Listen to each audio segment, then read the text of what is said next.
नमस्कार, स्वागत है आप सभी का। आप देख रहे हैं मिस्टिक सूत्रा और मैं हूं आपके साथ माधवी वत्स।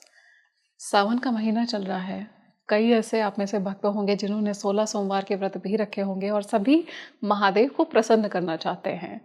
महादेव को प्रसन्न करने का सही तरीका क्या है, आज हम इन्हीं सब बातों को जानने वाले हैं स्वामी दीपांकर जी से, जिन्हें आप बहुत पसंद करते हैं और पहले भी आपने उन्हें देखा है। उन्होंने बताया है कि महादेव को याद करने की कौन सी सही विधि है और कौन से मंत्र का आप जाप करेंगे जिससे आपको मैक्सिमम बेनिफिट्स मिलेंगे। आपका जो जीवन है वो आमूलचूल रूप से परिवर्तित हो जाएगा, ट्रांसफॉर्म्ड हो जाएगा। और ये जो कावड़िए चाहते हैं, इनकी भक्ति और इनकी जो डेडिकेशन होती है महादेव की तरफ, जो डिवोशन होता है, समर्पण, उसका क्या अर्थ है, कहाँ से आता है इतना डिवोशन सभी भक्तों में। तो आप भी अगर महादेव के भक्त हैं, ये एपिसोड बिल्कुल आपके लिए है। तो बिना देरी किए आइए चलिए बहुत स्वागत करते हैं स्वामी दीपांकर जी का। स्वागत है स्वामी जी ऑन मिस्टिक सूत्रा। धन्यवाद बहुत बहुत माधवी जी। आप स्वामी जी, महादेव भोले बाबा, जब उनकी बात आती है और अभी सावन चल ही रहा है और कई सारे कावड़िए भी हैं जो उनके दर्शन करने के लिए बहुत ज़्यादा उत्सुक हैं, महादेव के बारे में ऐसे रहस्य जो किसी को नहीं पता, आज मैं चाहती हूँ कि आप मेरी ऑडियंस को बताएं। मैं समझता हूँ कि अगर बात महादेव की हो तो वहाँ भाव की प्रधानता है। अगर बात महादेव की हो तो वहाँ आपके स्वभाव की प्रधानता है। अगर बात महादेव की हो तो वहाँ आपके समर्पित विचारों की प्रधानता है। वहाँ अर्थ समर्पित होने से है, समर्पित भाव से है, अपने आप को सरेंडर करने वाले भाव से। जहाँ आप ना रहें, जब तक आप हैं तब तक भाव आएगा ही नहीं। जब आप समर्पित हो जाएं और विलीन हो जाएं, उसके बाद जो शेष भाव होगा वो महादेव होगा। आप कावड़ लेकर वहां से चले 200 किलोमीटर पैदल यात्रा करेंगे, उस बीच क्या होगा? आपको 4 करोड़ लोग मिलेंगे और 4 के 4 करोड़ लोग सिर्फ भोले होंगे। नाम भी नहीं होता। सोचिए, जिनका नाम भी मिट जाता है, वर्ण भी मिट जाता है, जाति भी मिट जाती है, धर्म भी, प्रांत भी मिट जाता है, शेष अगर कुछ बचता है तो वो बचता है भोला। इसीलिए कहते हैं भोले साइड, भोले साइड, भोले साइड, करते करते निकल जाते हैं। जैसे वृंदावन में कहते हैं ना राधे राधे, वैसे कहते हैं भोले, सिर्फ भोले। जहां 4-4.5 करोड़ लोग भगवा वस्त्र पहनकर मात्र 15 दिन भोले जैसा जीवन जिए, यही शिव भक्ति है। और बिना किसी विचार, निर्विचार होकर समर्पित भाव से, सिर्फ इसलिए कि उस गंगा ने राजा सगर के 65,000 पुत्रों को मोक्ष दिया था। आप मुझे भी, मेरे पूर्वजों को भी, मुझे भी आप सही मार्ग देंगे और मेरे पूर्वजों की भी गति होगी। गंगा का अर्थ ही गति है। गम गमे इति गंगा, गंगा का अर्थ ही गति है। गति एक वो जो तेज चलना, वो भी गति, गति वो जो मोक्ष प्राप्त होना, वो भी गति। तो गंगा दोनों प्रदान करती है। आप क्या चाहते हैं? आप जो चाहते हैं सो चुन लीजिए, जो चुनेंगे वही आपको मिल जाएगा। यही महादेव की कृपा है। और इस श्रावण मास में आप महादेव पर जल चढ़ाएं, 1 लोटा नहीं 10-20 लोटा। नमः शिवाय बोलकर चढ़ाएं, ओम नमः शिवाय बोलकर चढ़ाएं, आपकी इच्छा। परमात्मा सबकी सुनता है। जिनके हाथ में लकीरें नहीं उनका भी भाग्य होता है, और जिनको सब कुछ पता है उन्हें भी सब कुछ देता है। वो देता सबको है।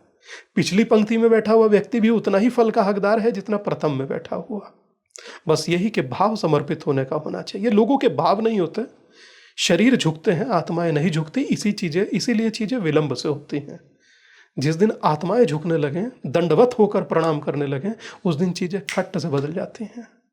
स्वामी जी, भाव से मुझे याद आया कि जब मैं छोटी थी तो कावड़िए निकलते थे बहुत सारे, और उसमें से बहुत सारे ऐसे थे जो पैदल भी चलते थे, कई सारे साइकिल लेकर के चल रहे होते थे, कावड़ लेकर के, और कुछ ऐसे थे जिन्होंने इस बात की प्रतिज्ञा ले रखी होती थी कि उनको लेटना या बैठना नहीं है, वो खड़े ही रहेंगे। उसे खड़ी कावड़ कह देते हैं। हाँ, उसे खड़ी कावड़ कह देते हैं। जो पैदल चल रहे हैं वो कावड़ हो जाती है, जो साइकिल पर आ रहे हैं वो भी कावड़ हो जाती है, और एक वो होती है जो 24 से 48 घंटे में अपना सफर तय करते हैं, जिन्हें डाक कावड़ कहते हैं। डाक कावड़, वो डाक कावड़ होती है सबकी मन्नत, इच्छा, मनोती, परमात्मा से पूरी होने वाली विश, और कुछ भी नहीं है। सोचिए, इंग्लिश की विश हिंदी का विश हो जाए तो क्या होगा। पर मुझे लगता है कि आपकी इच्छा की हर पूर्ति परमात्मा करे, वही सबसे बड़ा मंगल और कल्याण का साइन होता है। जब आप कावड़ लेकर जाते हैं तब आप समर्पित हो जाते हैं उस भाव में, शिवमय माहौल में, जो मात्र भोले और भोले की कावड़ और भोले के प्रति समर्पण के अतिरिक्त दूसरा कोई मार्ग ही तय नहीं कर पाता। मुझे लगता है इससे ज्यादा श्रेष्ठ कुछ है भी नहीं। आप सोचिए ना कि सबसे पहले जो स्वर्थ है, आपने लिखना बाद में सीखा, बोलना पहले सीखा। आप कैसे लिखेंगे? जटाटवी गलज्वल प्रवाह पावित स्थल, एक आधा डमट डमट डम, आप कैसे लिखेंगे? इसे लिख नहीं सकते थे पर बोलते थे। जी। और जिस समय तंडु ऋषि ने भगवान शिव के तांडव को होते हुए देखा माँ भगवती के विरोध में, पार्वती के वियोग में, उस समय उन्होंने सुबह जब उसको डिस्क्राइब किया तो उन्होंने कहा वो यूं नाच रहे थे, वो यूं तांडव कर रहे थे, पांव यूं था, हाथ यूं था। तो तंडु ने डिस्क्राइब किया तो तांडव हुआ, शिव तांडव। उसी तांडव से कुचिपुड़ी, उसी तांडव से भरतनाट्यम, उसी तांडव से समूचा नृत्य निकला। इसलिए भगवान का एक रूप नटराज भी है, नटों के राजा नटराज। तो मैं समझता हूं कि जिनके तांडव में इतनी खूबसूरती है, क्रोध में इतनी खूबसूरती है, उनके प्रेम में कितनी खूबसूरती होगी। तो कावड़ आपके प्रेम का विषय है जो आपको आपसे जोड़ देता है। मुझे लगता है इस महादेव की साधना में आप व्रत रखें सोमवार के, जो भी आप रखते हैं, और मुझे लगता है कि व्रत आपकी बॉडी को मात्र डिटॉक्स नहीं करता, आपको जोड़ता भी है। आप बेसिक हर चीज में साइंटिफिक रीजन ढूंढते हैं ना, कि साइंटिफिक कैसे होगा, साइंटिफिक क्या, वो ठीक है बता दिया, बॉडी डिटॉक्स हो जाते हैं, दैट्स इट, बात खत्म हुई। मगर उस बीच की जो श्रृंखला में आप उससे जुड़ते हैं, जो पूरी कायनात चलाता है, पूरी धरती चलाता है, पूरी पृथ्वी चलाता है, वही महादेव होता है। तो आप जो उससे जुड़ रहे हैं, सब कला वो है। आप उससे जुड़ रहे हैं, आप भाग्यशाली हैं। आप उससे थोड़ा भी कनेक्ट हो पा रहे हैं, आप भाग्यशाली हैं। किसको कावड़ लेकर वो बुलाता है, किसको पैदल 200 किलोमीटर चलाता है, जिसे चुनता है उसे चलाएगा, और साथ वही चलेगा जिसे फिक्र हो कि फायदे वाले लोग साथ नहीं चलते। पता कैसे चलेगा स्वामी जी कि महादेव ने हमको चुन लिया है? क्योंकि वरना बहुत सारे भक्त हैं जो देख 4.5 करोड़ लेकर लोग कावड़ जा रहे हैं। आपके भारत में 140 करोड़ लोग हैं, इतना तो गणित समझ में आता ही है। उसके बाद भी अगर आप बैठ करके महादेव की, भले ही कावड़ लेकर नहीं आ पा रहे, गंगा जल चढ़ाकर आप उसके चरणों में बैठकर वहीं जप रहे हैं, तो मुझे लगता है ये भी किसी साइंस से कम नहीं है। ये भी इंडिकेशन है, ये भी इंगित है, इंगित कर रहा है आपको कि अगर परमात्मा चाह रहा है तो बैठकर आप लोग जप रहे हैं।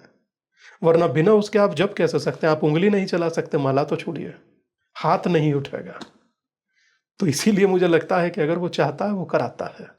स्वामी जी, इस समय जब लोग कावड़ लेके जा रहे हैं, तब क्या कोई ऐसी डिवाइन कॉस्मिक विंडो ओपन हो रही है जिसमें महादेव से सीधे आप जुड़ रहे हैं, सीधे संवाद स्थापित कर रहे हैं, और आपकी जो प्रार्थनाएं हैं, जो मन्नतें हैं, वो महादेव शायद स्वीकार कर ले इस समय? उसी क्षण में जुड़ जाती हैं जब गंगा स्नान कर कर कावड़ कंधे पर उठाते हैं। अच्छा। वो संकल्प 200 किलोमीटर पैदल चलने का साधारण नहीं होता। 10 किलोमीटर किसी के घर जाना हो तो 4 बहाना ढूंढते हैं, जी। 4 बार झूठ बोलते हैं, 4 रिश्तेदारों को धोखा देते हैं, उसके बाद कहते हैं कोशिश तो कर रहा हूं, जाम लगा है, कैसे आऊं। 10 किलोमीटर चलना हो, 10 मिनट का रास्ता, तो 10 बार हमको बोलना और सोचना पड़ता है। वो 200 किलोमीटर अनकंडीशनल चल कर आ रहा है। इससे बढ़कर कनेक्शन क्या होगा? अगर कनेक्शन नहीं होता तो गंगा जल में आप स्नान ही ना करते। अगर कनेक्शन ना होता तो भगीरथी आपको बुलाते ही नहीं। अगर कनेक्शन नहीं होता तो आप गंगा जल कंधे पर उठाते ही नहीं। कनेक्शन है तो ही उठा रहे हैं। और जितना पैदल चलते चलते आपका शरीर कष्ट भोग रहा है, मैं कहूँगा आप आराम भी करते करते आए। अपने शरीर को ज़्यादा कष्ट मत दें, आराम भी करते करते आए। जितना शरीर कष्ट भोग रहा है उतना सुख भी भोगेगा, आप लिख लीजिए। स्वामी जी, इस समय मैंने देखा रुद्राभिषेक किया जाता है, महादेव का अभिषेक किया जाता है, अलग अलग तरीके से। बेसिक हमें लगता है बहुत तरीके से, कोई सरसों के तेल से, कोई गंगा जल से, कोई दूध से, कोई दही से, कोई शहद से, 50 तरह के होते हैं। पर मुझे लगता है भाव सबका एक ही होता है, सिर्फ उसकी कृपा। उससे लोगों को, जैसे कोई अगर रुद्राभिषेक कर रहा है तो उसको ज़्यादा से ज़्यादा उससे बेनिफिट मिले, उसकी जो लाइफ है वो पूरी तरह से ट्रांसफॉर्म हो जाए, महादेव की ज़्यादा से ज़्यादा कृपा अर्जित कर सके, तो भक्त को किस तरह से करना चाहिए? जिस भाव से आप कर रहे हैं वो भाव की प्रधानता होगी। 2 मिनट इसे तो बंद कर कर रखिए फोन को। ये कर्ण पिचासनी सबसे ज़्यादा दुखी करती है। सबसे पहले तो इंसान इसे बंद करके रखे, 1 घंटा पूरे डेडिकेशन के साथ उसमें जप में, उस तप में, उस अखंड रुद्राभिषेक में बैठे, जिसमें 1-1.5 घंटा वो परमात्मा में हो जाए, उसमें विलीन हो जाए। और उसके बाद जब उठे तो एक नई ऊर्जा के साथ उठिए, ताकि आप दिन को छोड़िए, पूरे साल को मंगल कर पाएं। और बीच बीच में करते रहना चाहिए ताकि वो ऊर्जा पवित्र ऊर्जा बनी रहे। उसके नाम में ऊर्जा है, महादेव नाम में ऊर्जा है, ओम। मैं मृत्यु और ईश्वर, यही तो ओम का सार है। महादेव जो जीवितों का नहीं, मृत्यु उपरांत भी लक्ष्य तक पहुंचा देता है, वही महादेव है।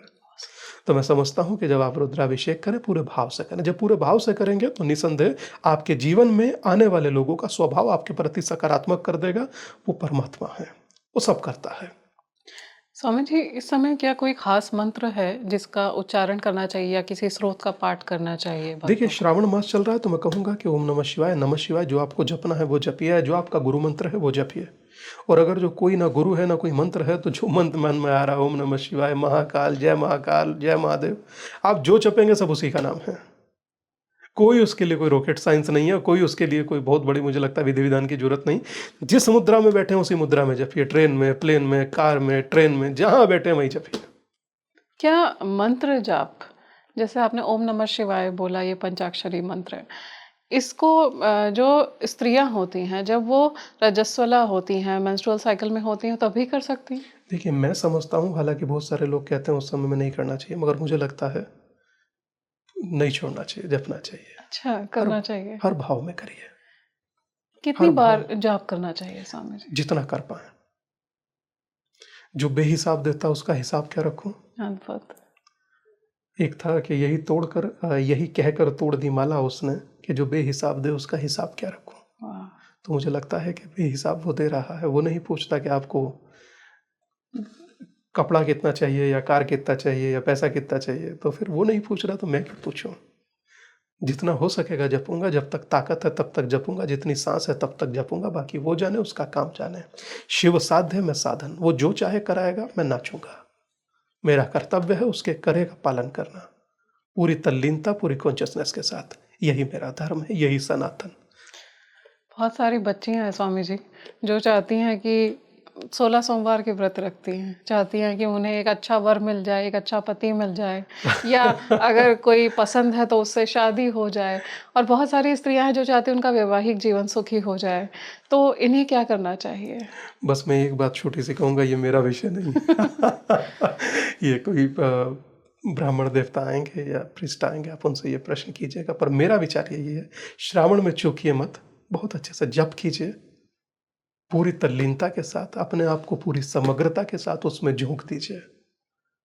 आप उसको एक दिन कीजिए, वो आपको 100 दिन करेगा। गृहस्थ आश्रम में जो रह रहे हैं स्वामी जी, सही विधि क्या है महादेव की उपासना करने की?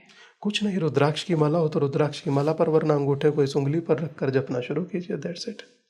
दिया जला लीजिए, हो तो, नहीं हो तो छोड़ दीजिए वो भी। कुछ पान पून पत्ता पुत्ता चढ़ा सकते हैं, चढ़ाइए, नहीं हो तो छोड़ दीजिए वो भी। अर्थ यह है कि चेष्टा कीजिए, कर्म कीजिए, और कोई समय भी है स्वामी जी इस जब समय? चाहे तब कीजिए। हालांकि लोग कहते हैं ब्रह्म मुहूर्त में करना चाहिए, ब्रह्म मुहूर्त शुभ होता है, बहुत अच्छा होता है। अगर नहीं कर पा रहे हैं तो जब टाइम है आप तब कीजिए। उलझिए मत, कंफ्यूज मत होइए, क्योंकि कंफ्यूजन की कोई जगह नहीं है। जब मन है, जहां मन है, जैसे मन है। चलते चलते एक सवाल मैं आपसे अपने दर्शकों के लिए पूछना चाहती हूँ स्वामी जी, कि जिन लोगों के जीवन में महादेव की कृपा होती है, जिनकी मन्नतें स्वीकार हो जाती हैं, किसी ने कोई मन्नत मांगी वो पूरी हो गई, ब्रह्मांड कौन से संकेत देता है? बेसिक इस चीज से संकेत का ताल्लुक नहीं है। अगर आपकी हर इच्छा परमात्मा पूरी कर रहा है तो इसका सीधा सा संकेत, और मैं समझता हूं कि इंगित करना है कि आप उसके प्रति अगर समर्पित रहेंगे तो चीजें हमेशा सकारात्मक रहेंगी। उसके वियोग में कोई चीजें करते हैं या उससे डिटैच होकर कोई चीजें करते हैं, तो मुझे लगता है कि कर्म की प्रधानता आपके साथ खड़ी नहीं हो पाती। आप, परमात्मा आपके साथ है तो मुझे लगता है कि आप जो सोचेंगे वो पलट कर फोन करेगा। और वो हल्का सा भी आपसे डिटैच हो जाता है कि लोग आपको 10 फोन जो कर रहे होते हैं वो आपका एक फोन पिक नहीं करते, और एक फोन पिक करेंगे तो कहेंगे I will call you later half an hour, और वो हाफ एन आवर कभी होता ही नहीं। तो मैं समझता हूं कि आप उसमें समर्पित रहिए, बहुत तो बहुत आभार प्रकृति आप में समर्पित रहेगी। जी। बहुत बहुत धन्यवाद। बहुत बहुत आभार स्वामी जी, आपने इतना समय निकाला धन्यवाद। और इतना पदयात्रा के बीच में भी आप आए और आपने हमारे दर्शकों से रूबरू हुए और इतना कुछ बताया उन्हें। मुझे लगता है कि ये भी प्रकृति का ही कोई संकेत होगा, कुछ बोला जाए, पता नहीं किस श्रोता के लिए क्या हो। अद्भुत। धन्यवाद। हर हर महादेव। हर हर महादेव। धन्यवाद। अगर आपका महादेव से जुड़ा कोई ऐसा दिव्य अनुभव है या आपको ऐसा लगा कि महादेव ने आपकी प्रार्थना को स्वीकार कर लिया है, तो उसे कमेंट सेक्शन में मुझसे ज़रूर शेयर करिए। इसके साथ में अगर आप कोई प्रश्न पूछना चाहते हैं स्वामी जी से, तो वो भी मुझसे कमेंट सेक्शन में शेयर करिए। आगे के पॉडकास्ट में हम उसे ज़रूर लेंगे। आज के लिए इस वीडियो को लाइक करिए, शेयर करिए और आज के लिए मुझे दीजिए इजाज़त। नमस्कार।